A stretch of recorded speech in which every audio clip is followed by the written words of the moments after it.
That's it. Welcome to Founders Future, a podcast powered by Closers.io, where we dive into the journeys of innovative entrepreneurs and explore the road ahead for them and their companies. I'm your host, Zach Young, and in each episode, we uncover the stories behind impactful ventures, the challenges faced along the way, and the strategies driving their future growth.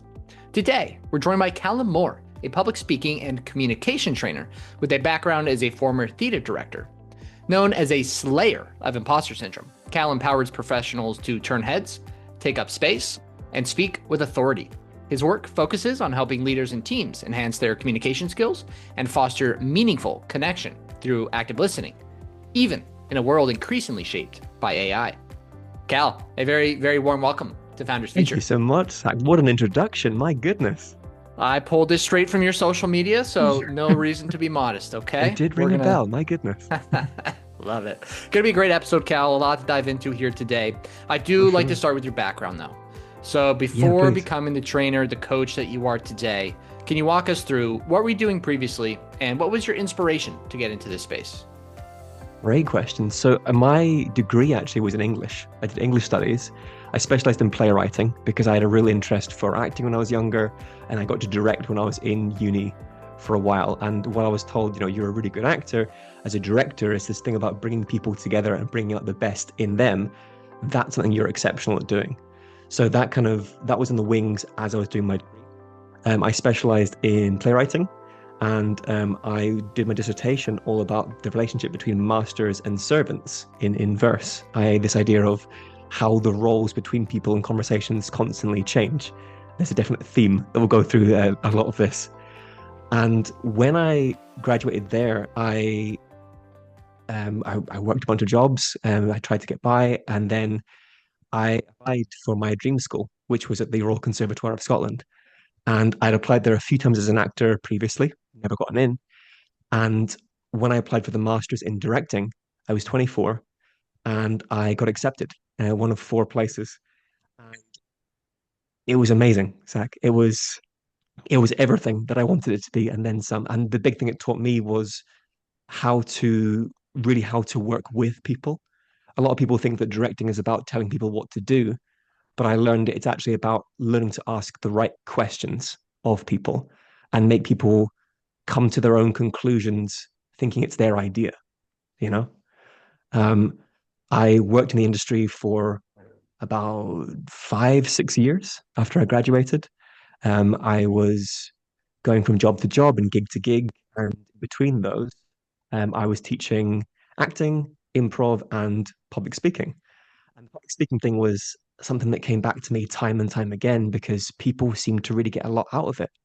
And the thing that confused me in a way was having highly competent people not be able to express the value of themselves or their companies or their ideas. And my partner at the time, she said to me, look, this is really good work that you're doing. If you're struggling to make the directing happen because, it's a gig economy and the arts are hard, why don't you pivot into making this your main thing?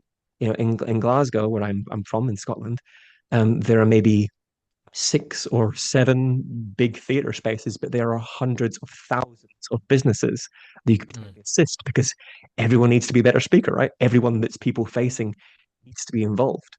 And so I took it upon myself to improving the speaking standards in Glasgow and Edinburgh, both with professionals and in working with teams. Mm. Love it. Spreading the good word. But that's Brilliant, good such a word. good Yeah. point. I mean, number one, what I want to say is nobody wants to be told what to do at the No, end of the day, right? Like being a director. If you ask the right questions, you can lead people there the right way. 100%.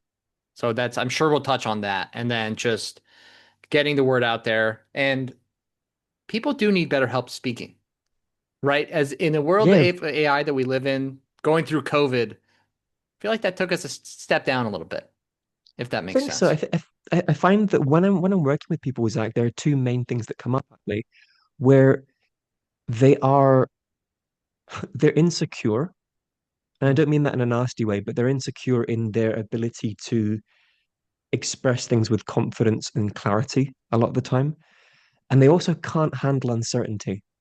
And I know that most of us as human beings, we don't handle uncertainty particularly well. We enjoy routine and structure and that jazz. But one of the things I've really helped clients with recently is the ability to sit in uncertainty, not as a weakness, but as a point of going, look, you don't have to know exactly what you're saying all of the time. When you try to make thoughts rapid, they actually tend to dispel your message and weaken what it is you're saying. So, one of the things I really work on with people is how to take up space vocally and physically. And most of that comes from learning how to breathe and ensuring that you share fewer thoughts well rather than trying to jam pack your speech or your talk or your demo, whatever it is you're doing, full of Mhm. information. Because Mm. making your words count is an invaluable skill to show your own worth and authority, but also to actually make your points land. Mm.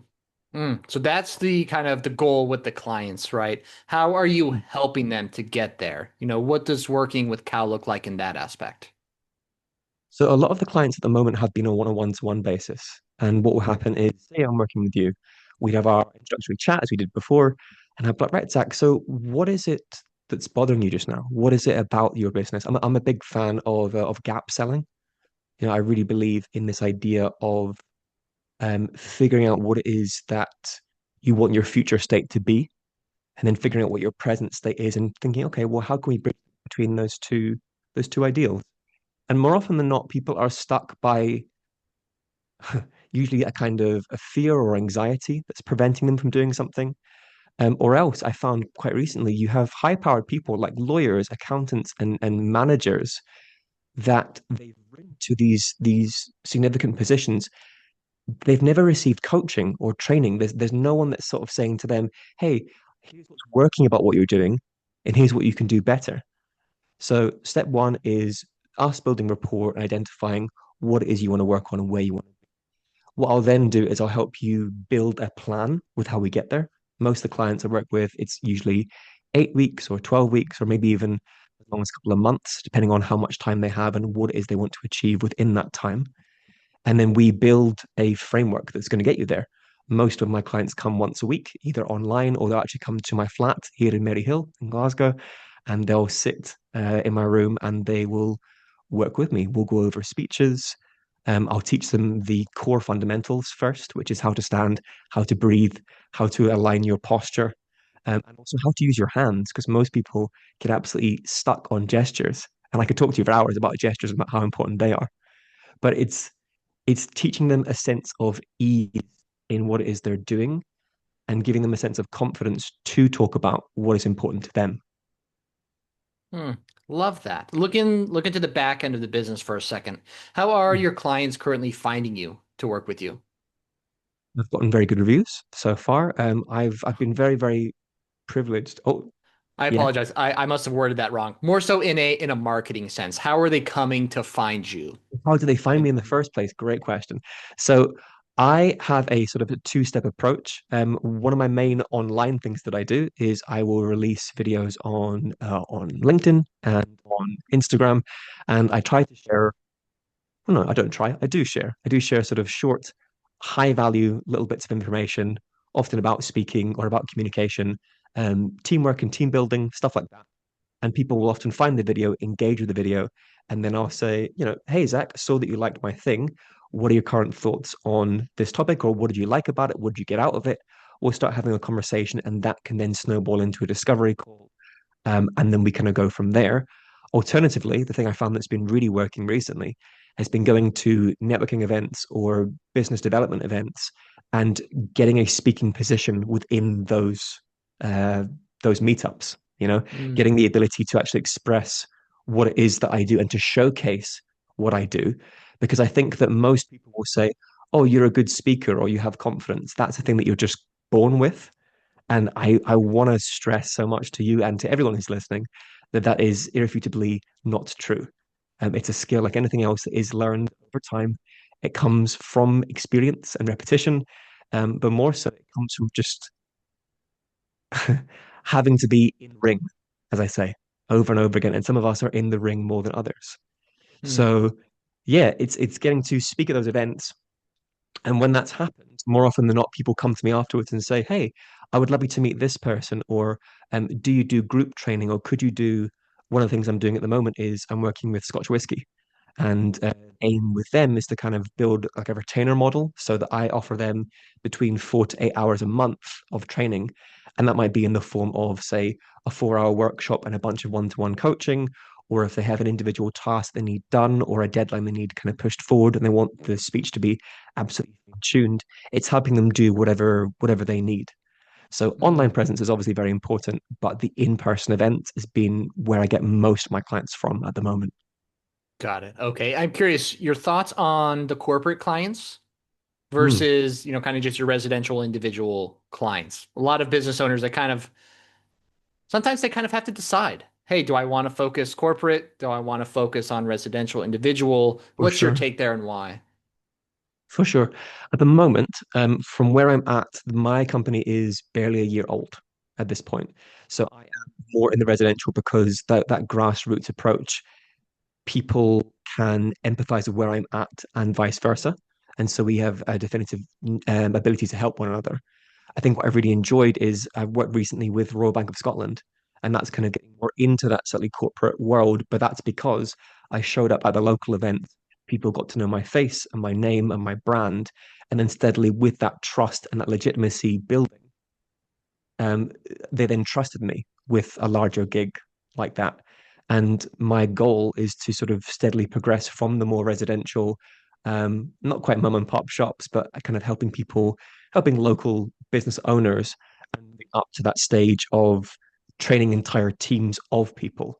Because there's one thing I'm incredibly passionate about, Zach, and that is I don't think that team training currently works that well. Hmm. And I feel like it's because we treat it as sort of a plaster over the wound approach or a tick box exercise where you get someone in, then maybe if you're lucky with you for a couple of days, then they leave again. And by Monday, most of you have taken maybe one or two key takeaways that you maybe use once, a couple of times, and then you never touch again. Meaningful change takes commitment, meaningful change takes time. And one of the things I wanted to offer through the communication catalyst is the ability to be an affordable option for companies to have a guy who is just your speech guy come in and be like, right, for a couple of hours this week, we're going to do this thing. And for anyone that says, oh, but what is the worth of that? I try to document a lot of what I do quite thoroughly because it means I can say to you, look, Zach, this is you week one. This is you week four. That's the difference. That's what you paid for, you know? And I imagine that in terms of not just you, but your entire team. Yeah. And I think when you build that, that's a key part of culture, and culture is massive to corporate success. Of course, of course. How do you go about running a successful team coaching event, right? If you've ever worked in corporate, we've been to those workshops, whatever it is, where you just sit on a metal chair and, someone's got a PowerPoint presentation, and then it's over and you forget everything, Sure. right? And the So I'm chairs are curious, never how, comfortable. no, they're never comfortable. They really need to do better there. But how do you go about structuring it to, ensure people are engaged, people are bought in, and they'll actually they'll retain the information that you taught them? How do you go about Hmm. that? I love that question. I think that you need to give people value immediately, right out the gate. So one of the ways that I do that is by I always make a point of, regardless of how big or small the group is, I'll sit everyone down and I'll be like, right, what are people's experiences with this thing? So say recently I was doing a workshop all about being powerfully authentic. You know, we have this term authenticity. What the hell does that actually mean? I just sort of said, right, so Zach, at the moment, um, in your presenting and you're talking, how authentic are you? How do you feel? We had that as a bit of a conversation. And after that point, I know what people need because I write little notes about everyone. And then we go into the first task, whatever that is, which is to get an immediate result, right? Here is you before, here is you after. Because I think that often makes people go, it turns the non-believers, first and foremost. And it goes, okay, this guy does know what he's talking about. That's helpful. And then it's just going more and more specific into their examples. So I tend to structure, I tend to do, say if I'm doing a half day, that'll be 4 hours at a time. So I tend to, every hour, there is one key takeaway that I want people to understand. And when I structure the workshops, it ensures that every takeaway builds on every other takeaway. You Hmm. know what I mean? because what I don't want people to do is to be stuck with me talking for most of it. And so I try to keep stuff as interactive and as fluid as possible because if people, if I tell you what I need you to know, that's one thing. If I teach you what I need you to know, that's something else. But if I get you to understand and then come to your own conclusion, your own realization, that is something that you'll truly remember. So Hmm. it's my job to facilitate those learning experiences Yeah. for the people. And how do you get them bought in? Like you said, quick win, very important. 100%. Quick win, very important. I'm curious, do you have a specific number of people, would you say is your favorite number to have in a group setting? You know, if 100%. you had a choice, what would that number I be? find that if you work with, or when I've been working, if I've worked with more than 10 people in a room, I can't give everyone my undivided attention. Mm. You know, the most I've ever taught at one time has been 37 people in one room. And that's fine. But it means that the work is going to be more general because you have the same amount of time to make a lasting impression on triple the number, right? But I find 10 is quite a nice sweet spot because you can partner everyone up if you need to, or you can even make groups of five. And it ensures that the people who are a bit more quiet have the space to hide and go back if they want to, but they're always going to be chosen, right? They can't, it's not like 20 where you can completely vanish. But also, you're going to have a few people that there's nothing worse, I find, that when you have, say, five people and one person does all the talking. And so Mhm. most people take a step back. With 10, you tend to have at least two of the main speakers, which then encourages everyone else to share theirs. And I'm also Yeah. someone, it's very much my teaching background as well. If someone is a bit more quiet, that's the person I'm going to be asking because I think that it's important for them to share their opinion just as much as the guy who wants to raise his hand or give his opinion before everyone else. Yeah. You're every introvert's worst nightmare. You know, For they sure, know you're going to which is call on why, them. yeah, which is why I think it's so important to have that first stage, right, of me being like, right, so Zach, tell me about you. What's your deal? Where are you at? Because hopefully in that initial rapport building, it's not me saying, right, guys, today you are going to learn this. Because to me, whenever I go to work, when they tell me exactly what I'm going to learn, I go, I don't know, my hackles go up a little bit because I find it's quite an old-fashioned way to go about it. Like you'll learn what you learn from it. There are set goals that the practitioner has in mind for you to absorb in this, and it's my job to make the lesson good enough. It's not my job to tell you, Zach, you will learn these things. And that's why at the end of all of our sessions, whether it's a half day and it's just before lunch, or it's a full day, and we do it after everything else, after those 8 hours, I always go around at the end and I say, so Zach, what was your main takeaway from today? What is you be using next in the next talk or session or whatever it is you're doing? And having that feedback is key for me because it's telling me what is landing and therefore what needs to be refined more in the next session to make that as Hmm. clear and as effective as possible. Hmm. You're always learning as well, which is very I'd say important. you need to be. I Very think in important. business in general, you need to be because you don't know Hmm. everything. You can't know everything. And everyone, I believe, everyone has something they can teach you. Very true. Very true. I know we talked about the future a little bit, focusing more so on the corporations, you know, increasing the impact that way, of course. Are there any other Mm. goals you've set for yourself in the business, let's say for 2026, you're looking to achieve? Yeah, absolutely. So 2026 is a really exciting year for Communication Catalyst because we are moving online. That's the big thing we're pushing for. Hmm. So it's building online courses so that I know people are busy, people have their stuff they need to do. So I want to build online courses so that people can, say, watch stuff on the fundamentals of public speaking or how to rehearse and write a script or how to mentally and physically prepare yourself before a talk, that sort of thing. And it's not just something you can bring up on YouTube and watch and have that be fine. It's me being with you, it's giving proactive examples, it's giving case studies. That's the big push I'm looking forward to doing. And then the other Yeah. thing is actually the creation of an online community, which we're calling a Catalyst community. It's this sense of basically being once a week you would pay for the entire year at a very, very cheap cost. And what would happen is that every week there are 2 hours where anyone can log in, be there in the community, do a little bit of kind of informal on hands learning.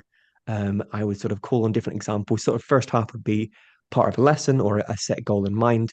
And then the second half would be right now, Zach, with you.